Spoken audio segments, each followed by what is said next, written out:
بسم اللہ الرحمن الرحیم۔ السلام علیکم۔ حضرت عمر فاروق رضی اللہ تعالیٰ عنہ کا قصہ۔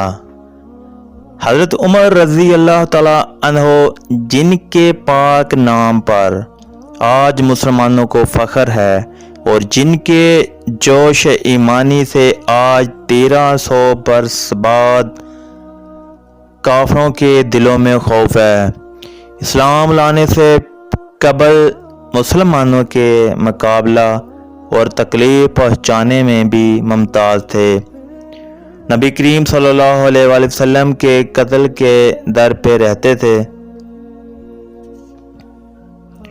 ایک روز کفار نے مشورہ کی کمیٹی قائم کی کہ کوئی ہے جو محمد صلی اللہ علیہ وآلہ وسلم کو قتل کر دے، نعوذ باللہ۔ عمر رضی اللہ عنہ نے کہا کہ میں کروں گا۔ لوگوں نے کہا کہ بے شک تم ہی کر سکتے ہو۔ عمر تلوار لٹکائے ہوئے اٹھے اور چل دیے۔ اسی فکر میں جا رہے تھے کہ ایک صاحب قبیلہ زہرہ کے جن کا نام حضرت سعد بن ابی وقاص رضی اللہ تعالی عنہ ہے اور بعضوں نے او صاحب لکھے ہیں، ملے۔ انہوں نے پوچھا کہ عمر کہاں جا رہے ہو؟ کہنے لگے کہ محمد صلی اللہ علیہ وآلہ وسلم کے قتل کی فکر میں ہوں، نعوذ باللہ۔ سعد نے کہا کہ بنو ہاشم اور بنو زہرہ اور بنو عبد مناف سے کیسے مطمئن ہو گئے؟ وہ تم کو بدلہ میں قتل کر دیں گے۔ اس جواب میں بگڑ گئے اور کہنے لگے، معلوم ہوتا ہے کہ تو بھی دین یعنی مسلمان ہو گیا، پہلے تجھی کو نمٹا دوں۔ یہ کہہ کر تلوار سنت لی اور حضرت سعد رضی اللہ تعالیٰ عنہ نے بھی یہ کہہ کر ہاں میں مسلمان ہو گیا ہوں تلوار سنبھالی۔ دونوں طرف سے تلوار چلنے کو تھی کہ حضرت سعد رضی اللہ تعالیٰ عنہ نے کہا کہ پہلے اپنے گھر کی تو خبر لیں، تیری بہن اور بہنوئی دونوں مسلمان ہو چکے ہیں۔ یہ سننا تھا کہ غصے سے بھر گئے اور سیدھے بہن کے گھر گئے۔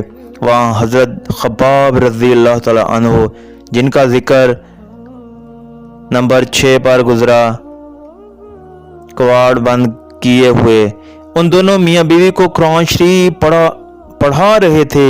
حضرت عمر رضی اللہ تعالیٰ عنہ نے کواڑ کھلوائے۔ ان کی آواز سے حضرت خباب رضی اللہ تعالیٰ عنہ تو جلدی سے اندر چھپ گئے اور وہ صحیفہ بھی جلدی میں باہر ہی رہ گیا جن پر آیت قرآنی لکھی ہوئی تھی۔ ہمشیرہ نے کواڑ کھولے۔ حضرت عمر کے ہاتھ میں کوئی چیز تھی جس کو بہن کے سر پر مارا، جس سے سر سے خون بہنے لگا اور کہا کہ اپنی جان کی دشمن تو بھی بددین ہو گئی۔ اس کے بعد گھر میں آئے اور پوچھا کہ کیا کر رہے تھے اور یہ آواز کس کی تھی؟ بہنوئی نے کہا کہ بات چیت کر رہے تھے، کہنے لگے کیا تم نے اپنے دین کو چھوڑ کر دوسرا دین اختیار کر لیا؟ بہنوئی نے کہا اگر دوسرا دین حق ہو تو تب یہ سننا تھا کہ ان کی داڑھی پکڑ کر کھینچی اور بے تحاشا ٹوٹ پڑے اور زمین پر گرا کر خوب مارا۔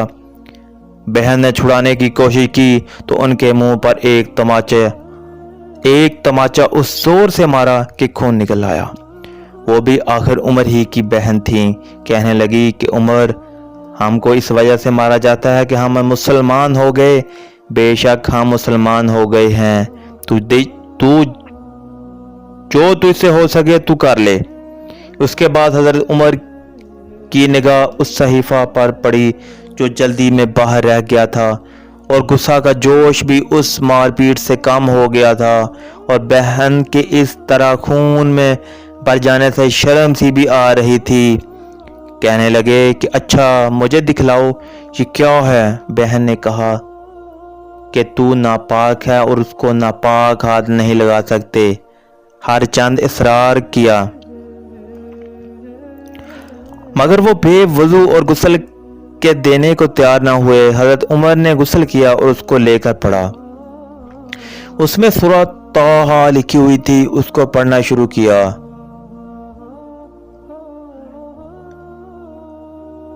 کہ حالت ہی بدل گئی۔ کہنے لگے کہ اچھا مجھے بھی محمد صلی اللہ علیہ وسلم کی خدمت میں لے چلو۔ یہ الفاظ سن کر حضرت خباب رضی اللہ تعالیٰ عنہ اندر سے نکلے اور کہا کہ اے عمر رضی اللہ عنہ، تجھے خوشخبری دیتا ہوں کہ کل شب پنج شبہ میں حضور صلی اللہ علیہ وسلم نے دعا مانگی تھی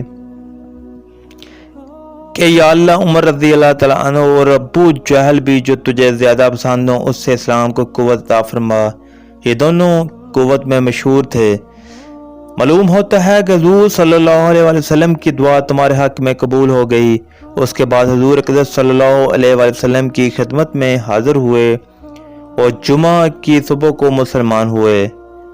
ان کا مسلمان ہونا تھا کہ کفار کے حوصلے پست ہونا شروع ہو گئے، مگر پھر بھی یہ نہایت مختصر جماعت تھی، اور وہ سارا مکہ بلکہ سارا عرب اس لیے اور بھی جوش پیدا ہوا اور جلسے کر کے مشورہ کر کے ان حضرات کو ناپید کرنے کی کوشش ہوتی تھی اور طرح طرح کی تدبیریں کی جاتی تھیں۔